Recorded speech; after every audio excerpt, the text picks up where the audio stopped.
Welcome back after the break.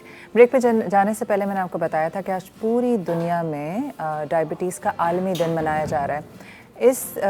इस हर साल का ना एक थीम होती है। इस दफ़ा जो थीम है कि access to care for everyone, कि हर किसी को डायबिटीज़ की केयर का जो है वो मौका मिले, एक्सेस मिले। पाकिस्तान में इस वक्त 3 करोड़ 30 लाख लोग जो हैं वो डायबिटीज़ के मर्ज़ में मुब्तला हैं, और ये वो लोग हैं जिनको पता है कि उनको डायबिटीज़ है। इसके अलावा बहुत सारे ऐसे लोग हैं जिनकी अनडायग्नोज डायबिटीज़ है, और वो अचानक से उन्हें कुछ पता होता है ना कि अचानक कोई ऑर्गन फेल हो गया और जब आप पहुँचे अस्पताल तो पता चला कि अच्छा भाई मुझे तो शुगर है, डायबिटीज़ है। तो हम इसी टॉपिक पे बात करने के लिए हमने आज इनवाइट किया है डॉक्टर काशिफ अंसारी को, जो कि डायबिटीज़ के स्पेशलिस्ट हैं। तो उन्हीं से जानते हैं कि ये डायबिटीज़ का मर्ज़ होता क्या है और इससे इलाज मुमकिन है या नहीं। अस्सलाम वालेकुम। वालेकुम सलाम। पूरे दुनिया में मनाया जा रहा है, तो कुछ स्टैटिस्टिक्स बताइए मुझे। जैसे कि आपने बताया कि 3 करोड़ 30 लाख डायबिटीज़ के मरीज़ हैं पाकिस्तान में। इसके अलावा एक बहुत बड़ी तादाद ऐसे लोगों की भी शामिल है जिनको पता ही नहीं कि डायबिटीज़ है। इस वक्त जो स्टैटिस्टिक्स कहते हैं कि 26% ऑफ द पॉपुलेशन जो पाकिस्तान की है वो डायबिटीज़ के मर्ज़ में मुब्तला है।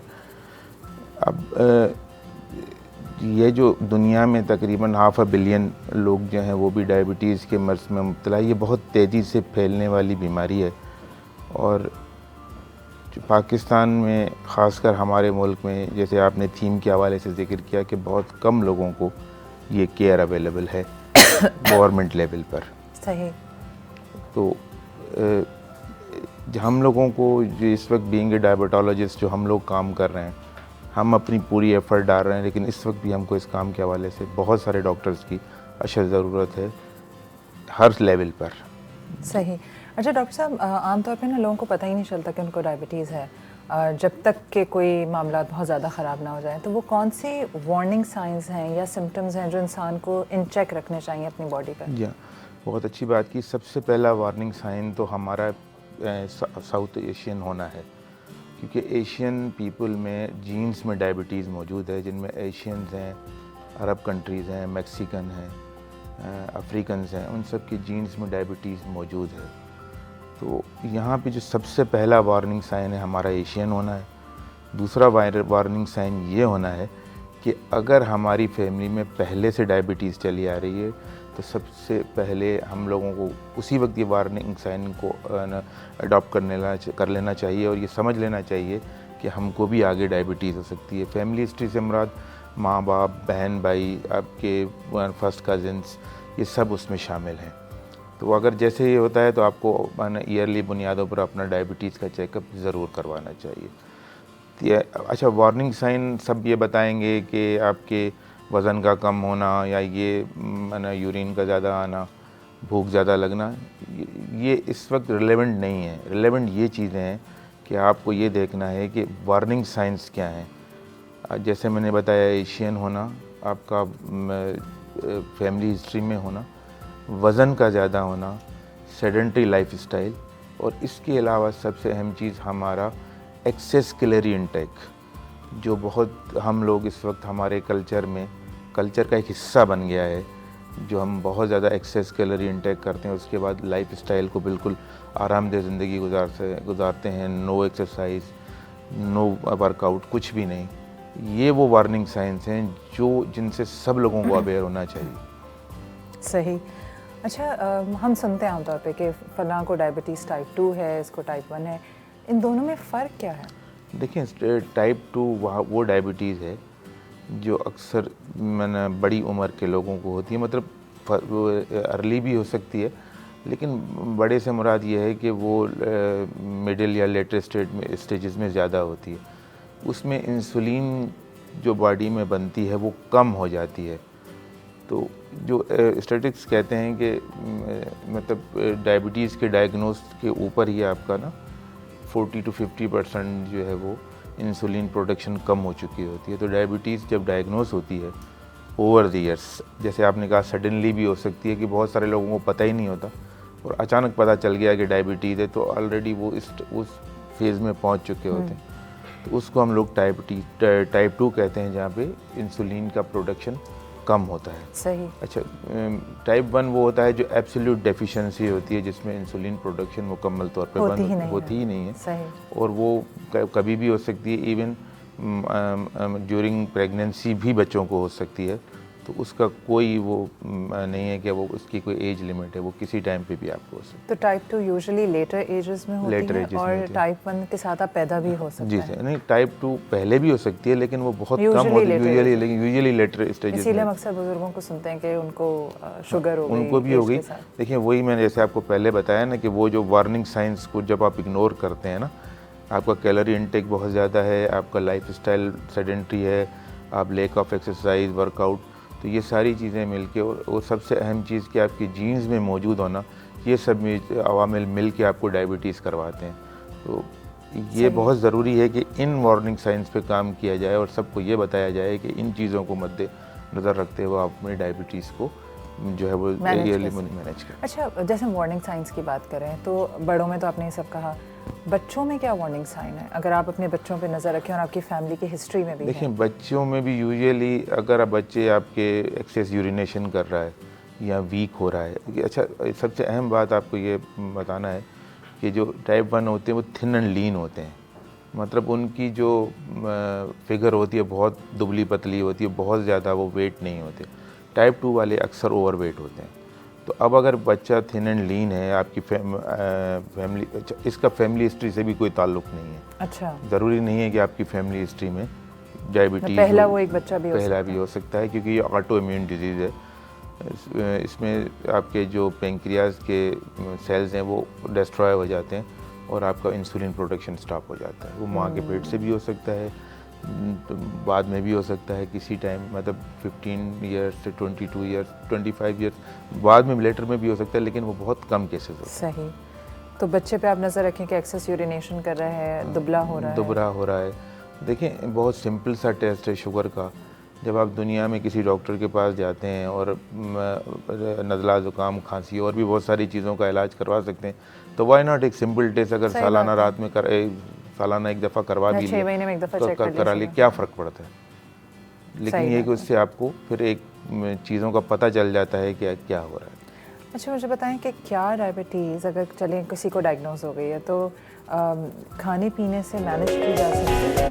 जैसे अक्सर हम बड़े टोटके पढ़ते हैं कि इसका जूस और इसका ये पॉसिबल है? नहीं जी, ये पॉसिबल नहीं है। देखिए वो तो एक मिथ है, लेकिन कुदरत ने इन सब चीज़ों में डायबिटीज़ को मैनेज करने की सलाहियत रखी है, लेकिन एक हद तक। अगर लोग करेले का जूस पीते हैं, देखिए करेले के जूस पीने से डायबिटीज़ कंट्रोल नहीं होती। ये आपने अच्छा अब मसला अगर ये कि 1% या 2% भी लगा लें, लेकिन उसके साथ अगर आप ये कहें कि मैं किसी भी किस्म की कोई एहतियात नहीं करूँगा और मैं जो है वो अपनी मर्ज़ी से खाऊंगा पीऊँगा, सिर्फ करेले का जूस पीऊँगा, ऐसा नहीं है। डाइट से मैनेज हो सकती है अगर आप अपना डाइट को कंट्रोल करें, आप अपनी कैलोरी रिस्ट्रिक्शन करें, कैलोरी कट डाउन करें।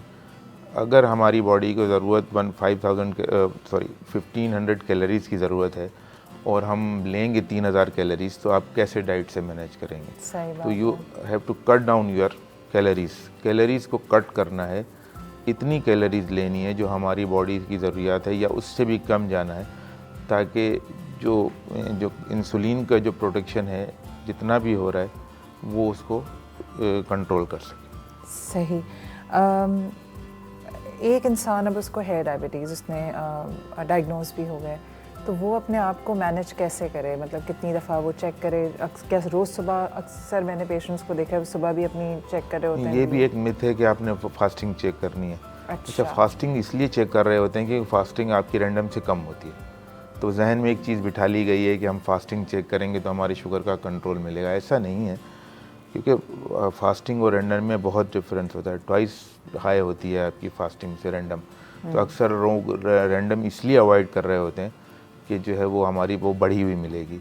तो अब ये तो अब आपकी आंखें बंद करने से या चेक करने से वो माना कम तो नहीं हो जाएगी, लेकिन अगर आप मुख्तलिफ औकात में चेक कर रहे हैं, जैसे आपने सुबह कर लिया, नाश्ते से पहले, दोपहर को कर लिया, रात को कर लिया, खाने से पहले, खाने के बाद, अगर आप वीकली 2 या 3 भी अल्टरनेट डे पे भी एक टाइम पे शुगर चेक करें, तो आपको मुख्तलिफ औकात में शुगर चेक कर लेंगे और आपको ख़ुद अंदाज़ा हो जाएगा कि शुगर कहाँ बढ़ी हुई है, ताकि फिर जो दवाई या मेडिसिन आप ले रहे हैं उसको डोज एडजस्ट करके आप उसको बेहतर कंट्रोल कर सकते हैं। लेकिन सिर्फ फास्टिंग चेक करने से या सिर्फ रैंडम चेक करने से मसले हल नहीं होंगे। आपको मुख्तलिफ औकात में शुगर चेक करके उसका एक रिकॉर्ड भी रखना पड़ेगा कि कहाँ बढ़ी हुई है और कहाँ बढ़ी हुई है। अच्छा, ये जो डायबिटीज़ है ये और ऑर्गन्स को भी मुतासर करती है? हम सुनते हैं ना कि it's a silent killer. Silent killer ऐसा है कि जब आपकी माना जितनी भी आपके वेसल्स हैं बॉडी की उसको डिस्ट्रॉय करती है, तो अब वो उसमें आपके सारे ऑर्गन्स शामिल है। अब सर के बालों से लेकर पाँव के नाखून तक इससे इफ़ेक्टेड होते हैं। लेकिन इफ़ेक्टेड तब होंगे, माना उसके चांसेस उस वक्त ज़्यादा होंगे जब आपकी शुगर अनकंट्रोल है। अगर आप कंट्रोल में रख रहे हैं तो फिर वो बहुत कम चीज़ें जो हैं वो इफ़ेक्टेड होती हैं या बहुत कम चांसेस होते हैं। अब एंड ऑर्गन की जहाँ तक बात कर रहे हैं तो आप ये ने देखा होगा कि डायबिटीज़ के बहुत मतलब 5% लगा लें, 10% लगा लें जिनके एंड ऑर्गन तक बात जाती है। अदरवाइज सारे नॉर्मल लाइफ भी गुजार रहे होते हैं और काफ़ी लंबी जिंदगी जीते हैं। लेकिन ये डिपेंड करता है कि आप लाइफ कैसे गुजार रहे हैं, मैनेज कैसे करें। यानी लाइफ गुजारने का मकसद ये है कि लाइफ कैसे गुजार रहे हैं। आप अपने लाइफ स्टाइल को अगर आप किसी तरीके से कंप्रोमाइज़ करने के लिए तैयार नहीं है, डाइट के ऊपर कंप्रोमाइज़ करने के लिए तैयार नहीं है, तो फिर डेफिनेटली इसका एंड पॉइंट तो यही होगा कि कोई ना कोई ऑर्गन फेल होगा या किसी का। जी जी बिल्कुल बिल्कुल। अच्छा, लास्ट में बताएं कि आम खाने से जो शुगर बढ़ती है? देखिए, आम खाने से मैं अक्सर अपने पेशेंट्स को ये बोलता हूँ कि आप खा सकते हैं लेकिन लिमिटेड तादाद में। अब अगर कोई आधा किलो या 1 किलो आम खाएगा तो उसका लाजमी डेफिनेटली, अगर आप 1 स्लाइस या 2 स्लाइस खा लेते हैं और ऑप्शन चेक लिया। हाँ, तो कौन से फ्रूट्स हैं जो सेफ है डायबिटीज़ के लिए? देखिए, इस वक्त जो हमारे पास जो टोटल रिकमेंडेशन है कि 200 ग्राम से ज़्यादा आपने फल नहीं लेने हैं। फल नहीं लेना। तो अब ये हो सकता है कि 100 ग्राम सुबह को, 100 ग्राम शाम को। एप्पल है, किन्नू है, माल्टा है, अमरूद, पपीता, अनार, आड़ू, इस किस्म के फल हैं, ये आप ले सकते हैं जिसमें जो सेफ़ है। लेकिन बेहतर यही है कि आप इसको। कौन से फल बिल्कुल नहीं ले सकते? जैसे आपका आम कम लें, आपका जो है अंगूर है, केला है, खजूर है। अच्छा, केला भी? हाँ, केले में भी बहुत सारी होती हैं। देखिए, ले सकते हैं लेकिन बहुत कम मिकदार में। खजूर भी नहीं? खजूर भी नहीं। अब हम जब शहद भी नहीं? शहद शुगर बढ़ाएगा। शहद नहीं रहती। असल में क्या होता है कि जब हम पेशेंट को ये बोलते हैं ना कि आप ले लें, तो आधी तादाद वो अपने हिसाब से बढ़ा लेता है। तो बेहतर ये है कि वो चीज़ें अवॉइड ही की जाएं जिससे आपकी शुगर बढ़ने के ज़्यादा ख़तरात हैं। तो केला, खजूर, अंगूर है, चीकू है, सरदा गर्मा, ये बहुत ज़्यादा इनका ग्लाइसेमिक इंडेक्स बहुत होता है। तो जिन फ्रूट्स का ग्लाइसेमिक इंडेक्स ज़्यादा होगा वो मस्ट बी। अच्छा, और ये जो डेयरी प्रोडक्ट्स हैं, दूध, चीज़, इनमें दूध भी लिया जा सकता है। चीज़ से कोशिश करें कि खासकर ये जो आपका डेयरी प्रोडक्ट चीज़ आपको या प्रोसेस तो बिल्कुल ही अवॉइडेड है, क्योंकि उसमें बहुत सारी चीज़ें शामिल होती हैं, वो अवॉइड करना चाहिए। लेकिन अगर मक्खन मिल रहा है तो बहुत लाइट से, जैसे आप रोटी पे लगा के या सालन में। वाइट ब्रेड ना लें? वाइट ब्रेड को भी अवॉइड किया जाना चाहिए। ब्राउन ब्रेड नहीं, केक में बहुत ज़्यादा ऑयल होता है। केक की जो बुनियादी वजह यह है मना करने की कि उसमें ऑयल कंटेंट बहुत ज़्यादा, वो जो बेकिंग के वक्त ऑयल जो ज़्यादा होता है वो ज़्यादा ख़तरनाक होता है, उससे फिर शुगर बढ़ने के चांसेस ज़्यादा होते हैं। सही। एवोकाडो खाया जा सकता है? जी, वो खाया जा सकता है। आखिर में कोई मैसेज देना चाहेंगे या ये कह दें भाई अपनी शुगर टेस्ट करा लो उससे पहले? के मेरी तरफ से सब हमारे जितने भी सुनने वाले, देखने वाले हैं, उनको ये मैसेज है कि आप अपनी लाइफ स्टाइल को बहुत अच्छे तरीके से गुजार सकते हैं। शुगर के साथ कोई मसला नहीं, लेकिन उनको गुजारने का तरीका ये है कि आपको अपने लाइफ स्टाइल में तब्दीली लानी पड़ेगी। स्मोकिंग छोड़नी पड़ेगी? स्मोकिंग भी क्विट करनी पड़ेगी। स्मोकिंग से मुराद है, बाकी कौन सी चीज़ें क्विट करवा रहे हैं आप? देखिए, मैं मीठा तो क्विट करना ही पड़ेगा। अक्सर हमारे पास सवाल आता है कि डॉक्टर साहब मीठा सारा बंद कर दूं। अब सारा तो मतलब मीठा ही है ना, तो वो बंद करना पड़ेगा। ब्राउन शुगर खाई जाए? ब्राउन शुगर भी जी नहीं। ब्राउन शुगर और आपकी वाइट शुगर में 19 और 20 का फ़र्क है। अच्छा, तो शुगर तो शुगर है, मीठा। हाँ, तो कोई ऐसा नहीं? कैंडल वगैरह? कैंडल यूज़ की जा सकती है, स्टेविया यूज़ किया जा सकता है। स्टेविया का आजकल बहुत अच्छा है।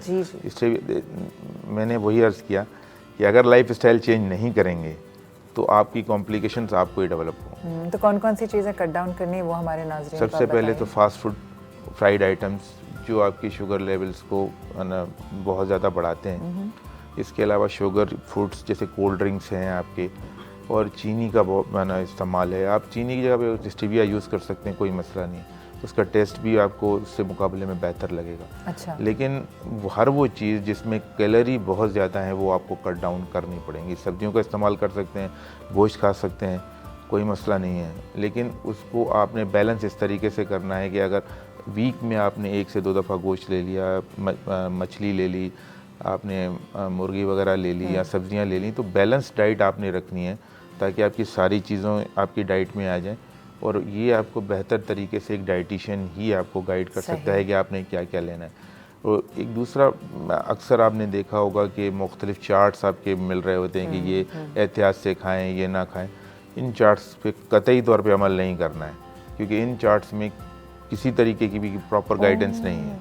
अब आप पीछे कुछ नहीं पता किसने बना के नहीं, फेसबुक अब देखें उसमें लिखा है कि आपने इतना कम खाना है, आप हस्ब ज़रूरत खाना है। उस ज़रूरत को आपका डाइटिशियन ही डिसाइड करके दे सकता है। अब कोई चार्ट कैसे डिसाइड करेगा, या आप कैसे डिसाइड करेंगे कि आपकी ज़रूरत क्या है। Thank you so much doctor साहब हमारे लिए वक्त निकालने का और ये इतनी अच्छी मालूमात हमसे शेयर करने का।